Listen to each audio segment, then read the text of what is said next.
Hi team, this is a message for those of you who've been involved in the QA training. I've been reflecting on your feedback and I've been reviewing the outline of the session. I think we're in a very different space now. A couple of you fed back that the engagement issues that we had probably a couple of years ago now are not a factor.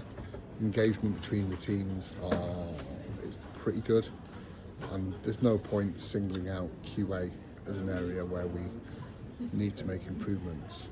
It will just put an unnecessary spotlight on the initiative, and I think it's one of you said, and I completely agree, that it's patronising really to be talking about specific words you should be using, as if that's going to change the whole intent of the message that's being shared. I do think it's really important that our leaders role model collaboration, enterprise-wide leadership. So I think of the 3 modules that we plan to do as part of the sort of QA fix and PA consulting type activities are still valid. I think it's worth a quick summary of who are QA, what do they do, why is it important, that type of things, more factual bit. I love the idea of a short, sharp, brilliant way of giving feedback on the back of QA, and I think it's really important that we continue to focus on a culture of collaboration, enterprise leadership, wide learning, being civil with each other. Now, the bit that I'm struggling with is whether that should be agnostic of teams. I think it should be agnostic of teams. Whether it's necessary as a standalone piece of learning, whether it's necessary to draw people in and require them to come to a learning session, whether it should be part of the leadership induction that's being rolled out, or whether it should just be part of performance management and us observing behaviours, role modelling it, giving each other feedback and improving it.